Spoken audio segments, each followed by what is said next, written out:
It's 4 o'clock in Los Angeles. It's 6 o'clock in Chicago. And it's 7 p.m. in New York City. Hello, everybody. I'm Mad Dog the Scipio, joined as I am each and every week, God help me, by Amelia, the Pitbull Chapman. How are you, Amelia? Good, doing good. How are you? You don't even want to know how I am. Folks, we're a little late going on the air tonight. That's okay. Don't worry. I promise you I'll make it worth it. We had a little bit of technical issues tonight with our guest co-host Eddie Deezen. He will be with us tomorrow night, but he's going to sit this one out tonight. A returning guest. His name is Rick Saphire, author of The Real Jerry Lewis Story. The stuff that you thought you knew about Jerry Lewis. The funny man everybody loved. Well, maybe not so funny. Well, maybe not so loved. Let me tell everybody a little bit about Rick Saphire. Since his early days, Jerry Lewis, in the line of Charlie Chaplin, Buster Keaton, and Stan Laurel, had the masses laughing with his visual gags and pantomime sketches, signature slapstick humor. Yet Lewis was far more than just a clown. He was also a groundbreaking filmmaker whose unquenchable curiosity led him to write, produce, stage, and direct many of the films he appeared in. He was also visceral, mean-spirited, and housed an unchecked ego. He was also, at the same time, universally loved, particularly in Europe and France, where he was considered a hero. Largely, I think, because they didn't know the real Jerry Lewis. But the man who knew him well, our guest tonight, is Rick Saphire, and he is the author of, pardon my ventures, folks, he is the author of The Real Jerry Lewis Story. What you thought you knew. Rick Saphire is a returning guest. Rick, welcome to the show, and God bless you for hanging out with us for longer than you wanted to. Thank you so much. How are you, my friend? Great, thank you. If the audience could have only heard the conversation that was going on while you were trying to get this technical stuff to work, Yeah, that was very entertaining. it's the stuff that church sermons are made of. Right. Absolutely. Well, first of all, welcome back, and Yes, Thank you. welcome. congratulations on the book. You had your launch party this week. Yeah, the book is finally out in one form. Anyway, what happened was the book is, well, I tell people I've been writing the book since 1953, which was when I met Jerry for the first time, and I was a little kid. But the book is being written, or was written in earnest, over the last 10 years. Mm-hmm. And over the last 3 years, it was a full-time job. And what happened was, on a few occasions, our launch date had to be set back because there was so much information that we had to verify and it was correct. And in any event, so we said, let's get an electronic version out first. And that's what we did. So July 4th, the ebook or Kindle version of The Real Jerry Lewis Story launched on Amazon. And anybody can find it by going to Amazon and look for The Real Jerry Lewis Story. It's an amazing book. It really is. And what will happen is the hardcover book will launch on Labor Day weekend. And for those consummate Jerry Lewis fans, that has some special meaning to it. It Also. certainly does. Labor Day, I think it goes without question. Labor Day weekend, the Muscular Dystrophy Telethon. It was all about Jerry Lewis on Labor Day around the world for many, many years. In fact, I think it's quite appropriate, Rick, that the book comes out in hardcover on Labor Day weekend, and I'm certainly putting in for two books, one for me and one that I can hit Eddie Deezen with. Anyway, I want to talk a little bit about this. This man who was universally loved, he really was kind of like the world's favorite funny guy. Mm-hmm. But in his later years, he did what I considered, and maybe I'm in the minority here, Rick, but what I considered to be quite autobiographical films like Max Rose, like the king of comedy. Uh, Films like that. Um, and then he did some real stinkers like Hardly Working, which was god awful, just horrible. Um, did he have a visceral need to tell people who he really was? Because I think for years we went thinking that he was this, jovial, happy, funny guy all the time, and you knew that certainly not to be true. Yeah, the question is, did Jerry want to prove to the world that he was not the funny man, that he was the bright man, the producer, the director, the writer?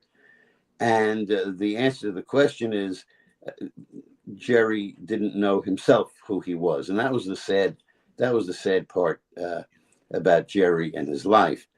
Jerry was a very serious kid, although he got himself in a lot of trouble as a youngster. Mm. But he wasn't. He was a class clown only when he needed attention. But he wanted to be seen as a well-dressed young man. And a dear friend of Jerry's, who is still with us now, I think she's 98 years old. That's Lonnie. She is the lady who invented Jerry Lewis. She's the one that brought the Record Act to his attention back. Jerry would have told us that this was in the Catskills, but that was not true. It was in Lakewood, New Jersey, where Jerry put his first act together. Yeah. And Lonnie, her name was Lonnie Brown, the daughter of Charles and Lillian Brown, who owned Brown's Hotel in the Catskills. Oh, sure. But of course, they owned the hotel in Lakewood at the time. Mm-hmm. And she knew Jerry when he was 13, 14, 15 years old. And and they were lifelong friends. And she told me at one time that she couldn't watch his movies because the idiot character that everybody loved, Yeah. that wasn't him. Mm-hmm. And the media had a very hard time with Jerry. Yeah. Oh boy. At first they liked him, Yeah. but when they realized that they were being fooled, Yeah. that the guy that they thought was the simpleton clown, whatever, then Jerry insisted on showing his smart side. Yeah. And Well, Rick, can you expand on that? Because I kind of alluded very briefly in my intro. You mentioned something very, very important. Appearances were very important to Jerry. How he was seen by others, how he looked, how he appeared. There was a time in his later life, and I believe he may have been, and you would know certainly better than I, he may have been in his 70s where he ballooned out. He was very, very heavy from, I believe, medication may have caused that.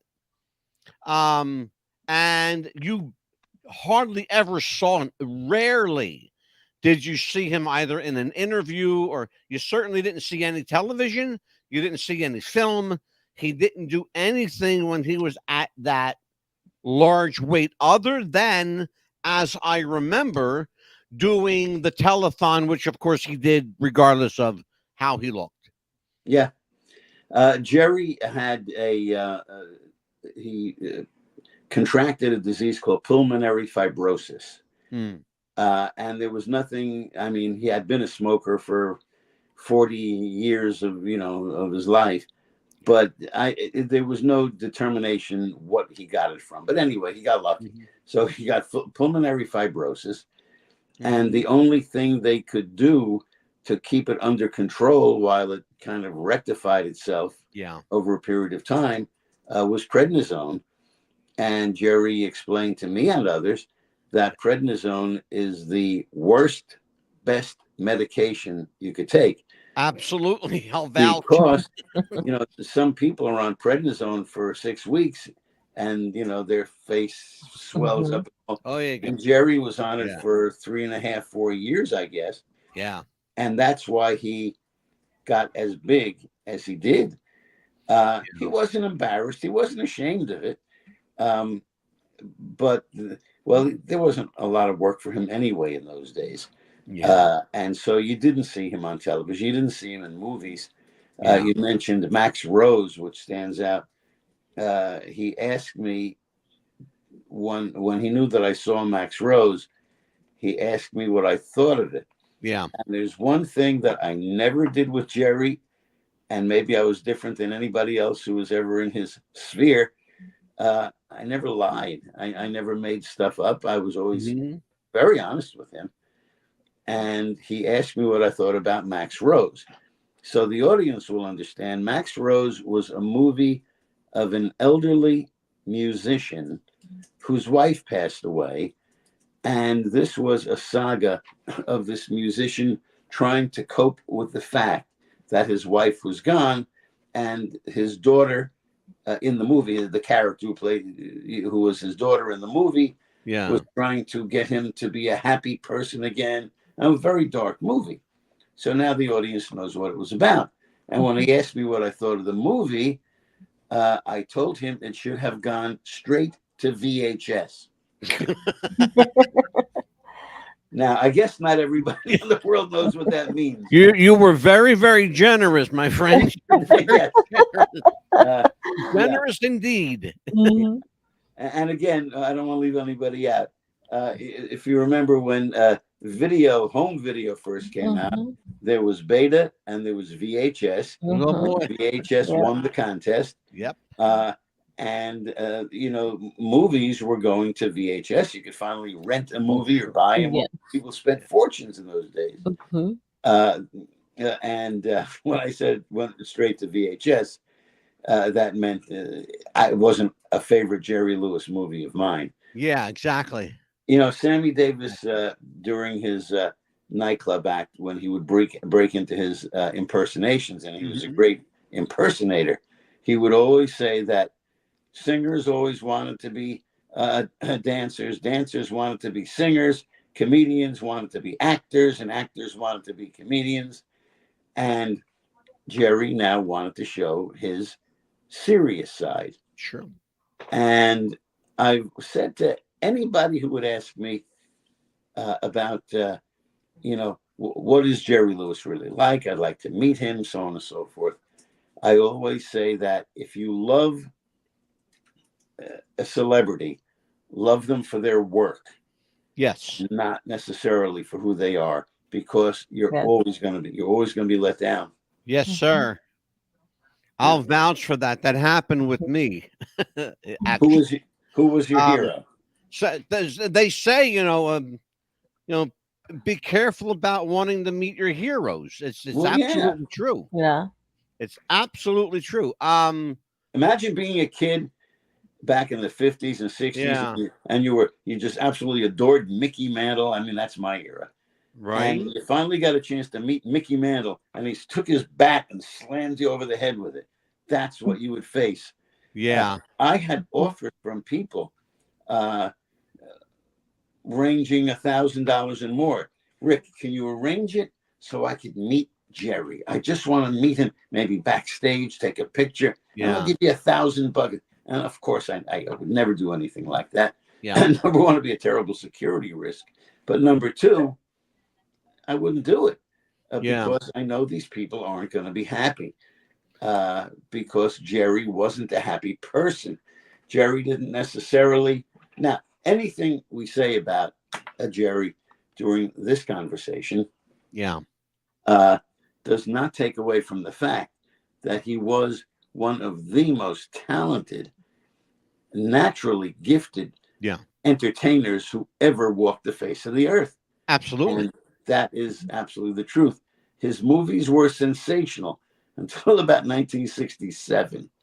Then even I couldn't watch them. And the problem was tastes in comedy changed completely. Yes. But Jerry didn't know how to keep up with the times. Well, you are among a number of people that have appeared on this show and primarily said the same thing regarding his inability, either his ineffectiveness to change or his unwillingness to change. Right. If you knew him very, very well for 60 plus years. Yes. Okay. So let's just, let's call turkey here. Was he a guy, Rick, that was ineffective at change, or was he unwilling to change? Well, you got the first part right. He was a guy. Now let's get on with the rest. Smart ass. Jerry, You made yourself on that one. I think that Jerry lacked the ability. I'm going to tell you a little story. God. We were in Berlin, Germany, 2 years in a row. And I had secured an appearance for Jerry on the Golden Camera Awards. I think they've stopped giving those away now, but that was tantamount to the Emmy here, not the Oscar, but the Emmy in the United States. Huge, spectacular program broadcast live. And before we did the Golden Camera Awards, the first year, because we were there 2 years in a row, we did Jerry did an interview program on a local news channel. Right. Same as ours, but they were talking in German. And Jerry walks into the studio, and he used a few expletives that I won't use because I have a French poodle who's on. That dog doesn't know those words. But Jerry said, "Where the F are the cameras?" And I said to him, "They're embedded in the walls." He said, "Where are the cameramen?" No cameramen. He said, "Rick, if I would have known that this was a robotic studio, I would not have done this damn interview." I said, "Jerry, we're here, so let's make the best of it." Yeah. Now, he did the interview. It was okay. It was fine. Now, the Golden Camera Awards, I was there a little in advance before Jerry came in to check things out, make sure that that the staff and crew knew that what we were facing. Sure. And this was a huge auditorium turned into a television studio for this award ceremony. Mm-hmm. And as I looked around, I knew that we were going to have some trouble because the cameras were attached to the facade of the balconies. You didn't see any cameras. Yeah. Jerry cut his teeth in television, playing directly into the camera. Exactly. Sometimes even walking up to the camera and sticking his face in the lens. If you've ever, if you grew up with it, you knew it. If you watch the old Colgate Comedy Hours on YouTube, God, sure. That's what he did. And I said, "Oops, maybe he won't notice." Okay. So the way the studio was set up, it was a huge stage, and there was a runway that went out into the audience. And this is a much more complicated story that is spelled out completely in the book. But to kind of truncate a little bit, Jerry had promised to do a routine that he felt the German people would love. But he wasn't telling anybody until he told me at the last minute, and he had to tell the director. And he said to the director, said, "No cameras, huh?" And the director said, no cameras to get in the way of the audience's view. And Jerry said, "I need a camera with a cameraman sitting on a dolly in front of me on the runway, or I don't appear." Now, I can't tell you how much Jerry was getting paid for this date, but it was lots of money. Substantial, I'm sure. Substantial, yes. And we didn't want to lose the date. So I called a meeting for the directors. I said, Jerry, let's get together tomorrow morning and we'll try to work things out. They came up with a camera, and they actually put it. He got what he wanted, and that was that. The routine that he did, there were 2 routines that he did while we were in Germany. I'll tell you about. All right, the first one, he had them set an A and B switch in front of him. Sure. The A switch would be Jerry, and when he hit the B switch, it would cut off to the movie that they were running of Jerry doing chairman of the board, which was one of his mimes that he did from his movie. So they were running the movie, and Jerry could switch from the movie to live. Yeah. One of Jerry's big problems was instead of concentrating on the audience, he was concentrating more on the technology. Yeah, sure. Imagine if he was on this show with us today. We still wouldn't be on the air. Okay. We did get through that one. But the second year we were in Germany, we had a situation where they were celebrating Jerry's 80th birthday, his 80th birthday. And for this program, they asked him if he could do one of his mimes. And he did the typewriter. Yeah, sure. And if anybody has seen any of Jerry's movies or on classic, a classic where he was miming to the music of a typewriter being used as a percussion instrument, and it was great. In the early days, it was really terrific. I wasn't comfortable with it, but Jerry was having fun. He was feeling good, and we weren't going to get in any controversy. Yeah. Sure. But he did. All right. When the show was over, we're in a limousine back to our hotel. And Jerry said, Rick, I want your opinion, but I want you to be honest. I said, I'm always honest. He said, to the live audience, I did the typewriter and I wasn't getting a reaction. He said, I wanted to do that because it's comedy and there's no language barrier.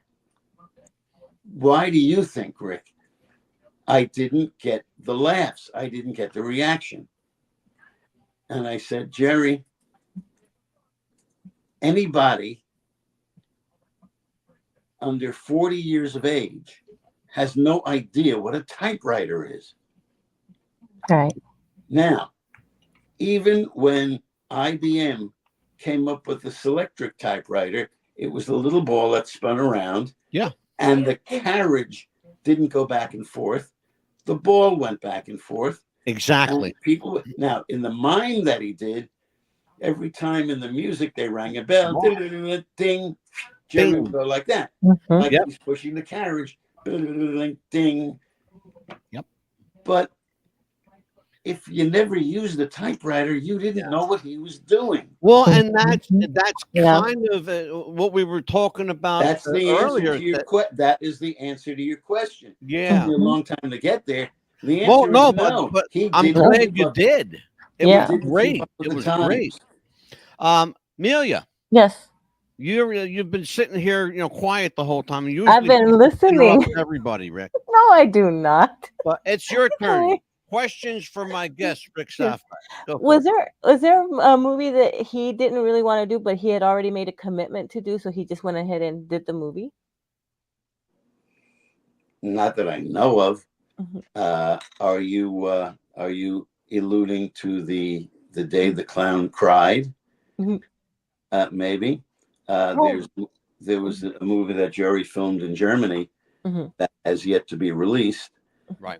And Jerry made a career out of not telling anybody why the movie wasn't released. Yeah. Jerry, why didn't you release the movie? Oh, I'm not telling. Why didn't you release it? Man, he got a lot of mileage out of that. Oh yeah.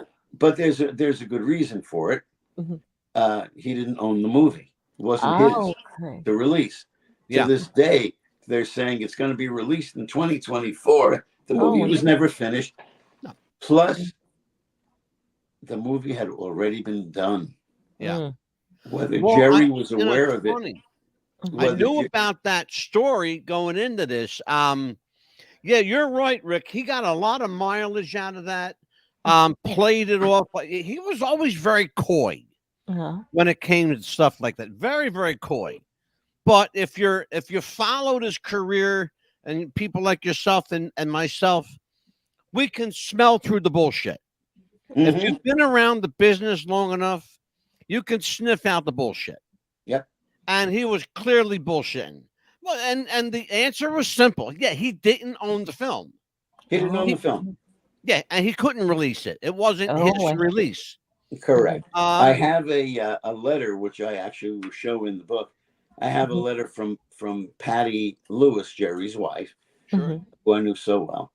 And in the letter, Patty is writing that this is 1972, that Jerry will be coming home soon, and he's having so much trouble with the producers. Well, the only movie that Jerry made in 1972 was The Day the Clown Cried. And in the letter, she states that Jerry was having trouble with the producers, which in 1972 was the first clue that Jerry was not the producer. Exactly. And it's probably good at the time. It's 1972. Jerry was still really thought about as being funny, lovable, and people needed that. You don't become famous right unless there is a need for what you have to offer. Oh, amen. Absolutely, yes. And when Jerry and Dean came up in 1946, we were just months out of World War II, and we needed a laugh. We needed something simple and inane and fun, and Martin and Lewis filled the bill. Absolutely. I think it's fair to say, and I'm not taking anything away from Jerry's comedic genius at all, or his talent whatsoever, but I think it's fair to say that without Dean Martin, we're not talking about Jerry Lewis. Oh, of course, you're right. We're just not. Yeah. I mean, would he have gotten there, Rick? I think he would have, but I think the Martin and Lewis combo, let's be honest with you, they strapped a rocket to their ass and they took off. Well, there's a good reason why they took off, and it goes back to the talent raids of between NBC and CBS radio. Yeah. CBS stole all of NBC's comic talent. Fibber, Mickey, and Molly, Jack Benny, all of them. And NBC was left with almost nothing. So Dean and Jerry's manager at the time, Abby Greshler, went to NBC and said, hey, I got an act. They're real good, and their voices are very much different. Yeah. So NBC took a look at them and said, we're going to give them a radio show. Sure. An audition radio show. And they wanted to cultivate their own stars because CBS stole all of the big stars from NBC. Yeah. And that's when yep. And that's when Martin and Lewis were first known nationally on their radio show. And it was an interesting show. It was a good show. Dean sang, Jerry did a squeaky voice, which, by the way, he stole from Dick Wesson, another comedian radio star. And that's a whole other story. Yeah. But the timing was absolutely right for Dean Martin and Jerry Lewis. Oh, absolutely, for sure. For sure. Rick, we're going to take a small commercial break. We will be back in 2 minutes and 2 seconds. Watch this. Okay. Do you have sweaty balls or volleyball netty balls? It's time to make them ready balls. The Manscaped.com Lawnmower 3.0 will do the job and clean your knob with its patented no-nick head, so your head will function as desired. Enter promo code Wrestling Future for a generous 20% discount. That's enter Wrestling Future for a 20% discount. Manscaped.com and Wrestling with the Future, going balls to the walls with Manscaped.com and the Lawnmower 3.0. Your balls will thank you, and so will we.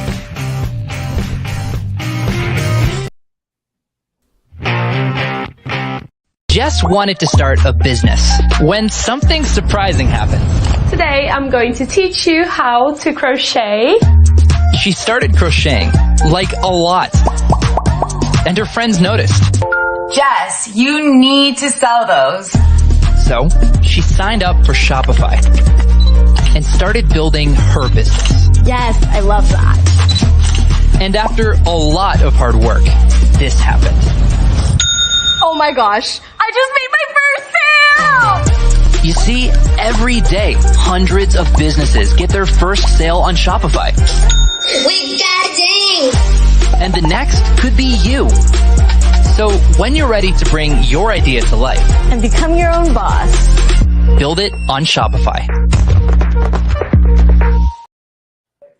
We are back with WWTF Radio. This is What's the Buzz, America's Best Podcast.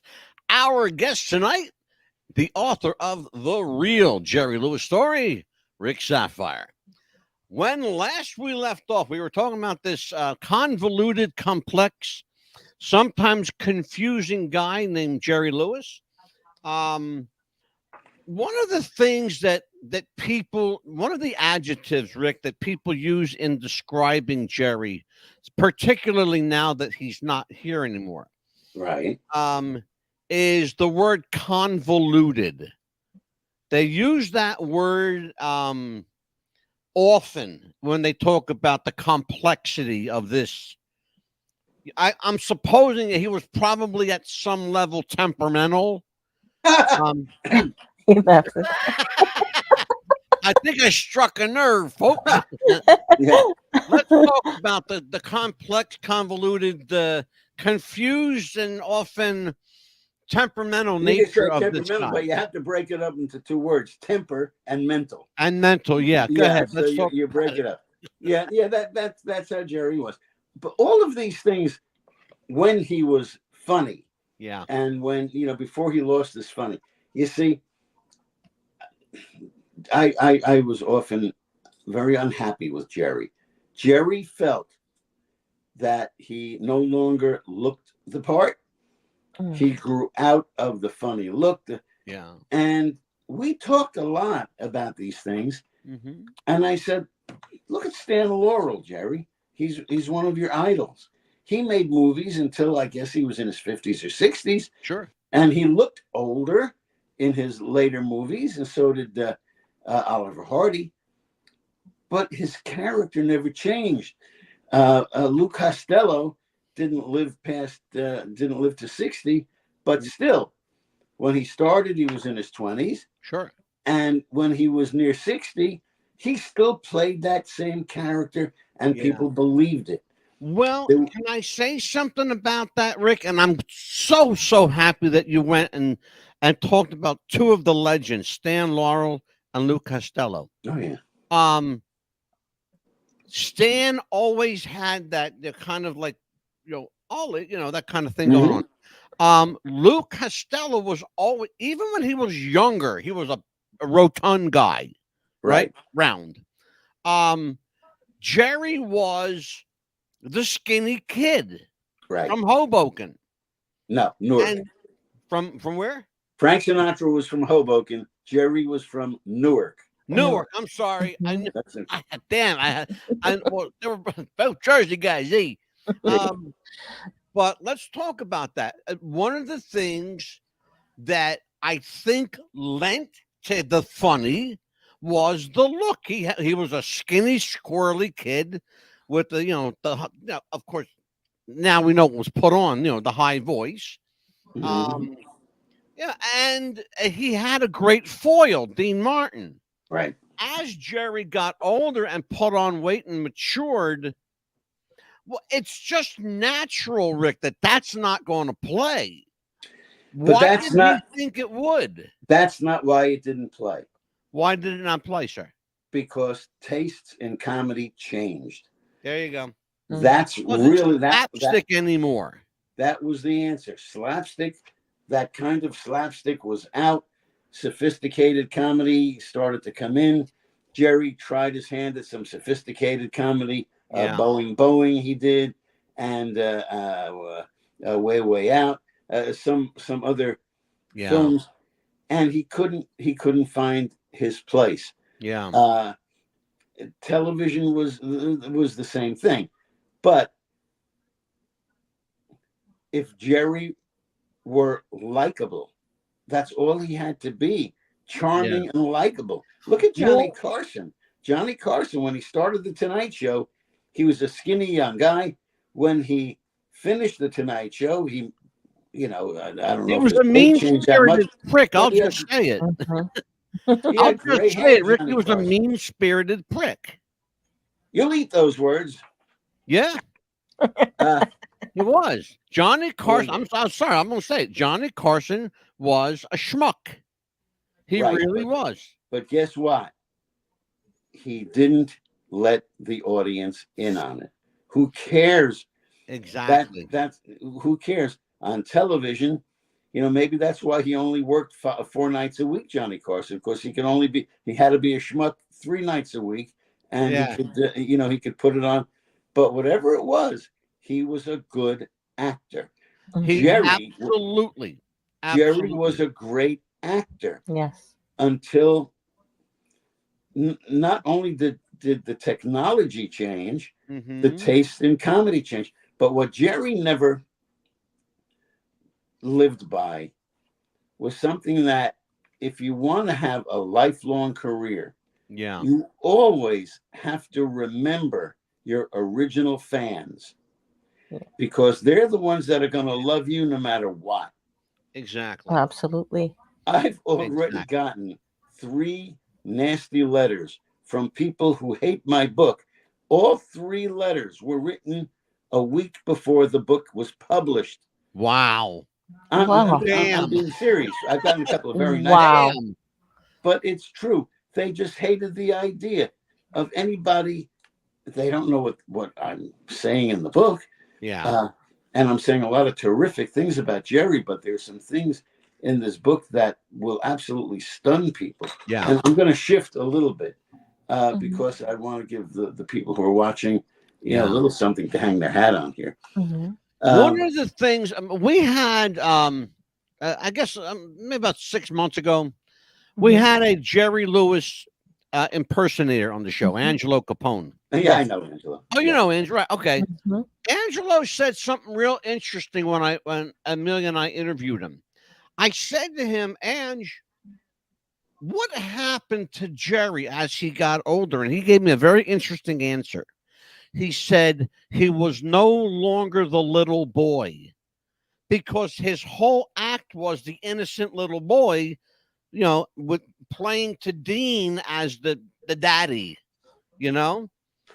Well, would you agree with that, or would you add something to it or take something away from that? Well, partially, because Jerry played the little boy while he was with Dean, but when he broke off with Dean, he did. I mean, on Jerry's first comedy special, a spectacular, they used to call him. I was there. I was in the audience. Yeah.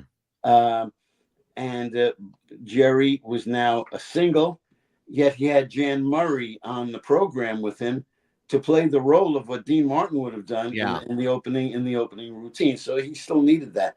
But Jerry was known as that image, but he could have, if he played to his original fans, he could have brought them along with the change.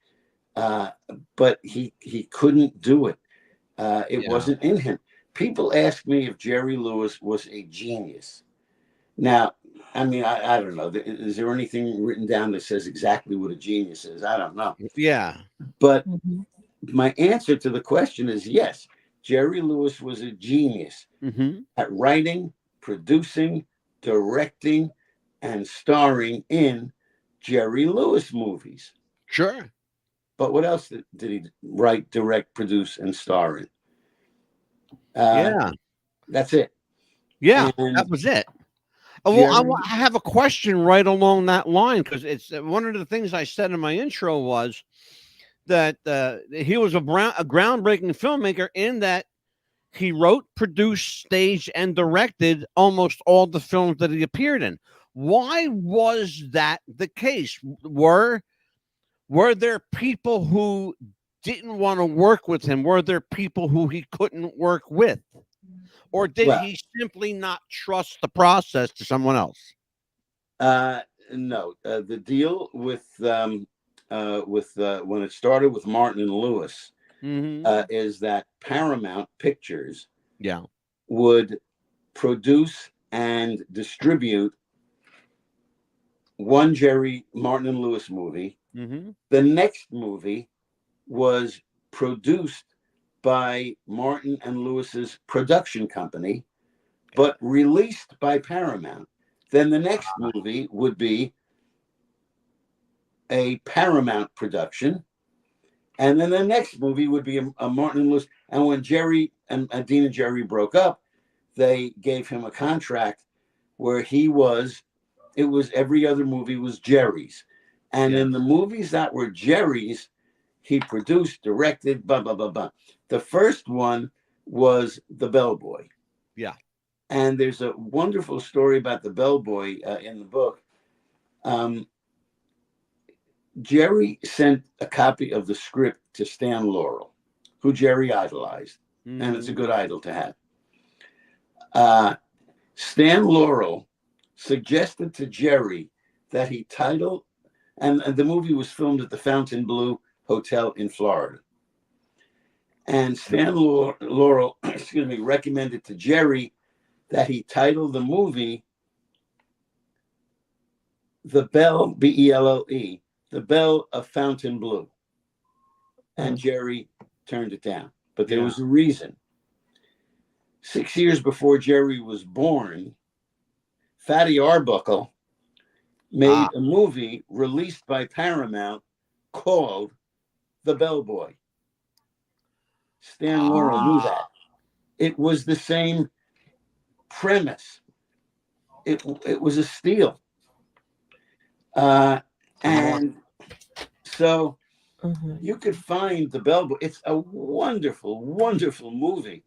I'll tell you what, that's a great segue, Rick. Why don't we do this? Check this out.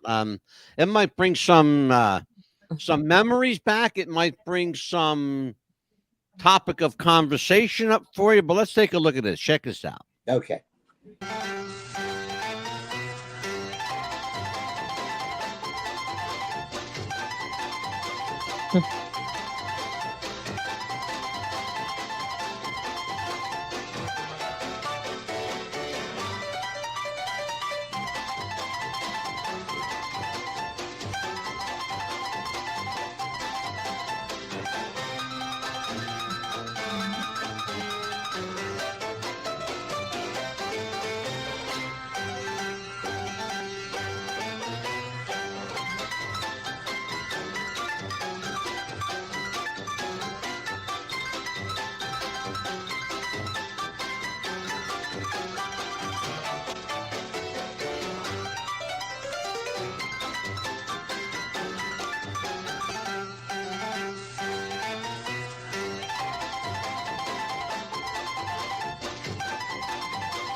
And I'll tell you what, I was watching your face, Rick, as that clip was playing, and I saw both fondness, sadness. A guy missed his friend a lot, and I saw an interesting dynamic happen in your face when you were looking at certain movie titles, Right. like Cracking Up and Hardly Working, and when the picture of Max Rose came up, I saw your face change. Well, I nearly threw up, but Can you tell me?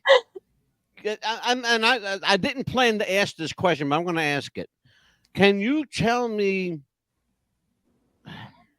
what kind of emotional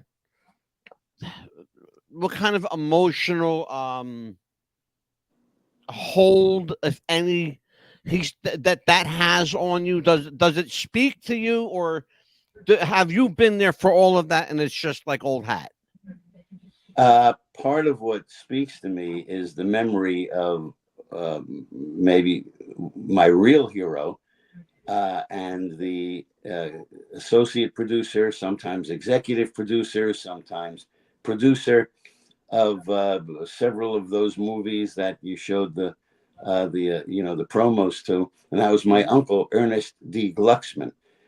My uncle, who I write about in the Real Jerry Lewis Story, who is by today's standards uncredited because Jerry made him disappear after they parted ways. Yeah. My uncle, without Ernest D. Glucksman, there would have been the fame of Martin and Lewis would have never been what it was. Sure. The Colgate Comedy Hour was my uncle's. NBC came to my uncle in 1950. He was already a producer of live variety shows and had done some television. They said to him, we got a team coming out of radio. He knew who they were, Dean Martin and Jerry Lewis. He says, but what you've got here, you've got a suave Italian singer and a monkey, and you got to do something with them, Ernie. And he made them what they were for the 5 years at the Colgate Comedy, or 4 years, then it became the Colgate Variety Hour. And I see the movies that my uncle was associated with. And I remember my uncle told me one of those movies was Three Ring Circus. And originally the movie was going to be called The Big Top. And my uncle very proudly told me that he convinced Paramount to change the name to Three Ring Circus, because that was a saying when something was crazy or when it was, wild, it was like a three-ring circus. Sure. So they changed the name. But probably that's what I was thinking of more than just Jerry himself. I should point out to people that Arnie Gluckman is a member of the Broadcast Pioneers Hall of Fame and is immortalized in that. But you can go on to the internet and actually seek it out and see everybody who is in the Broadcast Pioneer Hall of Fame, along with people like Edward R. Murrow for news, and certainly Stan Laurel and Jerry Lewis for comedy. Yeah. But it's an amazing place to go online. Actually, it's a real place too, if you want to go to LA and see it. But online, if you can't get there, you can go online to the Broadcast Pioneers Hall of Fame and see Rick's uncle, Arnie Gluckman. Yeah, he was an amazing guy. Yeah, he's the man that got Martin and Lewis involved in the Muscular Dystrophy Association. Oh, wow! I was present as a youngster at the first 3 muscular dystrophy telethons. First one was with Dean Martin and Jerry Lewis. Halfway during that show, and I had a job there. I was 9 years old. I had a job to take the pledge cards from the telephone operators in the back and give them to my uncle, and he'd give them to Dean and Jerry to read on the air. But I was told halfway during that show that this would be the last live television appearance for Martin and Lewis, and everybody, the word spread around, everybody was crushed. They could not believe that Dean and Jerry were actually going to split up. Yeah. And the way youngsters felt, if Martin and Lewis could split up, my parents could split up. How could that be? Yeah. And that was that was very interesting. But my uncle was a great guy. I got some nice pictures of him in the book too. Also, excuse me, Also, in the book, the readers will find some stories that they didn't expect to find. Sure. My wife, Sheila, who is a English professor, thank goodness, because in school, my grades look like vitamin deficiencies. So she's the brains. I'm with you. But between the two of us, we unraveled something with the help of detectives, with the help of lawyers, with the help of the New Jersey State Archives. We found out finally something that Jerry didn't know, and that is he was not responsible for the death of his high school principal. And it's I guess a pretty shocking story. Yeah, it is a shocking story. I've heard that story, and I actually heard Jerry give 4 different versions of it. Right. Yes, sir. Right. Yes. 4 different versions of the same story. You're right there. You're absolutely right. The last version he gave was the closest to the truth. Okay. Jerry was purging himself because, and he got his name wrong when he mentioned his name on one of those interviews. Yeah. Supposedly, the principal made a comment about the Jews, which Jerry took exception to, and he punched the principal in the mouth, not breaking his jaw, knocking him through a plate glass window, etc. That's the true story.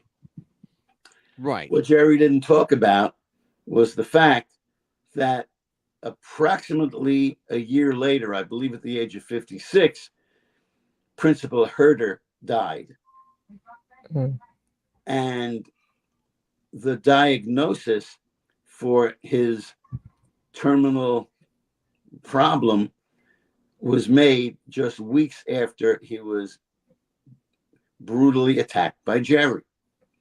And Jerry, well, it goes a long way. Jerry, through his entire life, lied about his name. Yeah. And I have documentation in the book, including legal documents. Sure. Jerry tried to change his name from Joseph Levitch to Jerry Lewis. And I've got the legal documents, the actual paperwork. And the reason why Jerry's name was never legally changed is because Jerry's name was never Joseph Levitch. Exactly. It was Jerome. Yes. And he had the courts sign off on Joseph Levitch. And I've heard that. I've heard that story again 2 or 3 times, twice from Jerry, and then once from. We might have talked about it ourselves on the last time I was. No, I don't know if we did or not, Rick. I don't recall. Well, there's always been controversy about Jerry's name because he wanted that. I knew for sure. I knew for absolutely certain that his name was not Joseph. It was Jerome. That I was positive. Right. The thing that was always in question to me was the name Levitch. Oh, Levitch was his name. That was his father's, and that was his parents' name. Okay. Didn't his dad perform as Danny Lewis? Oh, yeah. Of course. Well, everybody's entitled to a stage name. Of course. Sure. Absolutely. Excuse me. But he was Danny Levitch in life. Yeah. Excuse me. Right. Sure. Absolutely. Drink some Yeah, it's going to be a little quick drink break for everyone. I'll tell you what, Amelia, now's a good time to get in. Speaking of drinks, our last sponsor of the night. Check this out, guys. Check it out. Introducing the new and improved taste of Pepsi Zero Sugar. Now more delicious.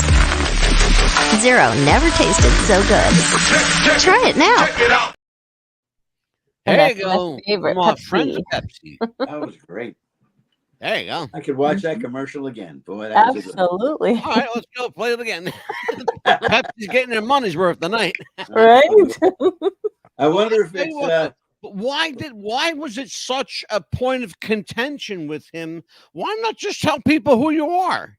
Because he thought he killed somebody. I see. And remarkable. that happened when he was a youngster.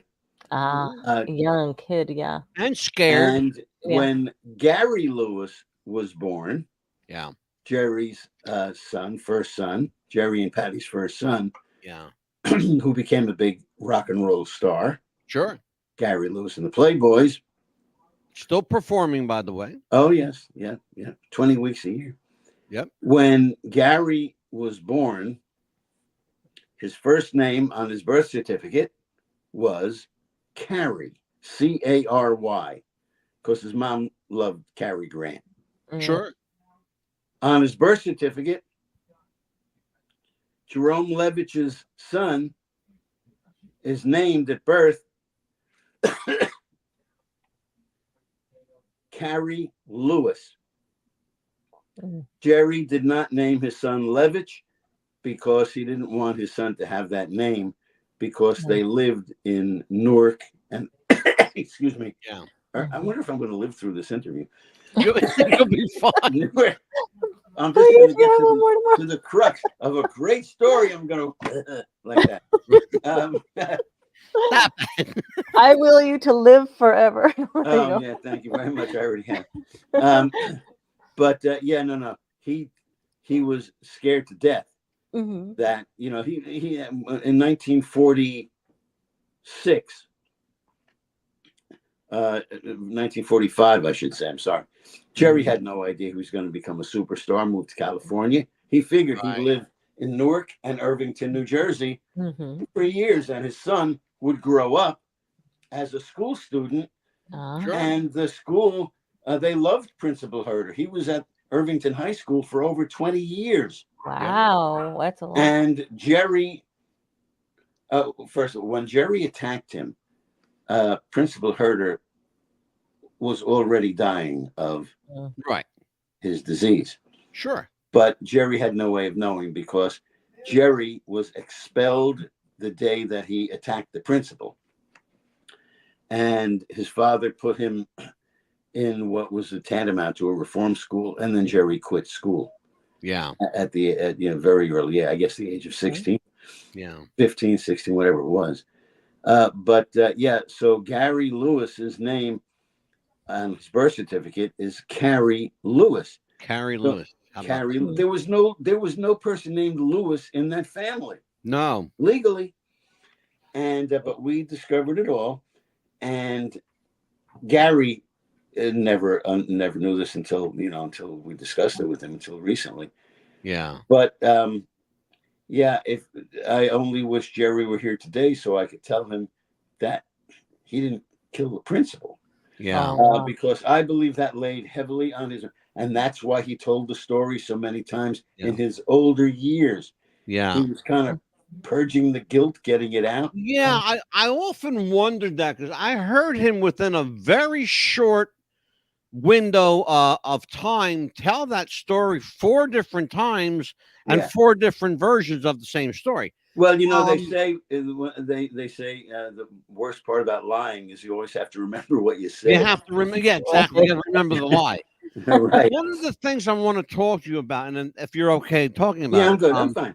I would love to talk about Jerry Lewis, the father, the absent father, the reluctant father. Did he want to be a father, or was, as we said previously, was this the whole family thing?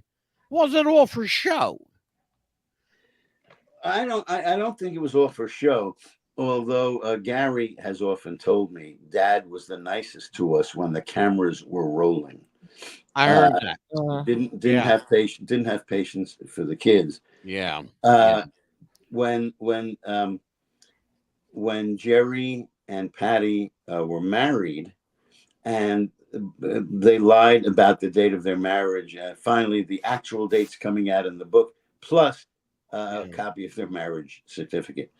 But when Patty and Jerry were married, she was a newly retired big band singer. She was great. Patty Palmer was her name. Sure, absolutely. Yep. In all the years I knew Patty, oh God, did I have a crush on Patty? Beautiful woman. Oh, she was wonderful. We used to go out to lunch whenever they were in New York. In the 2 weeks when I did the Tonight Show with Jerry, that was during the interim period between Jack Paar and Johnny Carson. Mm-hmm. I had such a crush on her, and it's hard to believe at my age now that I actually had a live crush on a woman who today would be 101 years old. Wow. Who's that? Marilyn? No, Patty. Oh, Patty. Oh, okay. Gotcha. Yeah, Patty. Yeah. Oh, in the book you'll learn the truth about Marilyn Monroe. I promise. Yeah. We heard some stories about Marilyn on this show. Now, I have to get the book now. I can't wait. Well, you'll get a copy, absolutely. Amelia, questions for Rick Saphire. Go for it, kid. Speaking of the book, ask me any questions, Amelia, and I'll ask you about your luggage. How long you've been there? Okay. Was there a lot of chapters that you wanted to put on the book in the book that you did not put in there that you wished you had? Ooh, yeah. How much did you have to cut? Yeah. Nothing. The name of the book, if you look carefully at the picture of the book, is The Real Jerry Lewis Story, Volume 1. Oh, yes. So there's going to be more. Oh, I can't wait. There's going to be at least 30 more. We'll see. We'll see. That was my next question, actually. We'll see how many Volume 1s we sell. Oh, it's got to be. It was a lot of work. Well, I was going to say, Rick, you probably have.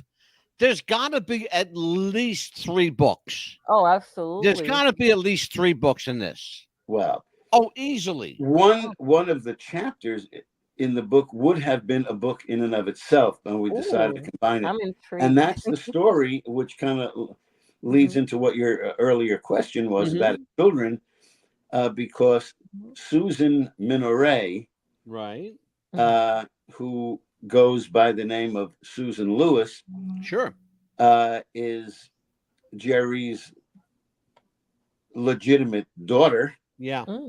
And, they say there are no illegitimate children, only illegitimate parents. Yeah. And Susan, my wife and I helped her very much to try to find her place in life. She only wanted to be acknowledged by her father. Yeah. Jerry refused, but for some very fascinating reasons. And everybody loves a good mafia story. So read the book and you'll find out why. Well, I should tell people, and I'm not going to tip the hat, but I should tell people that Susan is living on the streets of Philadelphia as we speak. That's as much as I'll say. I do know where she is. The show has been in touch with her, and she has thus far refused to participate. Yeah. I think that there's a lot more going on than just her being homeless. I think there's some other when I was representing other things at work. When I was representing Susan, she wasn't homeless because my wife and I provided her with a place to live. She actually lived in Philadelphia with my brother-in-law in a row home in Philadelphia. Yeah. And we were doing some good things because I said to Susan, I said, I know you want your dad to acknowledge you, Susan. And Gary told her the same thing because Gary is the humanitarian of the family. Yeah. He's the only member of the family that stood up for Susan, did a DNA test on Inside Edition. No matter what the result would be, my rule was they had to broadcast it. And it turns out that it was a slam dunk. Of course, she was Jerry's daughter. And Jerry wanted that to come out, but he had to kind of stay. I'll tell you what, that is a great way to end night 1. This is volume 1. All right. The Real Jerry Lewis Story with Rick Saphire. Tomorrow night, we will be here for volume 2. I promise you, with Eddie Deezen, actor Eddie Deezen from Grease, The Polar Express, 1941, Midnight Madness, Amelia's favorite movie. God, Yes. That'll be a lot of fun. I'm gonna enjoy it. And a guy who has been compared his entire career to Jerry Lewis. Well, that's interesting. I can't wait to discuss it. Yeah, and from may I his take walk about to 10 his seconds? sound. May I Yes, take sir. about 10 seconds? I'll mention Yes. Coca-Cola again. And the fact that if anybody is interested in purchasing the book in ebook form, you go to Amazon and just look up the real Jerry Lewis story. And it's inexpensive. And we are going to put all that information in our description. And tomorrow night, you will see not only the book, but you will find out where you can pre-order it for hard copy. It's available, I think, right now in as an ebook. Yes, ebook, right? So you could get it for Kindle and download all that stuff. Correct. So we will see Rick Saphire again tomorrow night, and for Amelia the Pitbull Chapman, I am the Mad Dog, Angelo Mad Dog DeCipio. We'll see you tomorrow night, folks. Take care. God bless, and hopefully, be nice to each other, because it's it's only Monday right now. Only Monday. Only Monday. Be nice. Well, I'm not even going to leave here. I want to be here on time for tomorrow, so I'm just going to sit here all night and wait for the show to start. So is Eddie Deezen. Okay, Eddie, if you're listening. Good night, folks. Good night.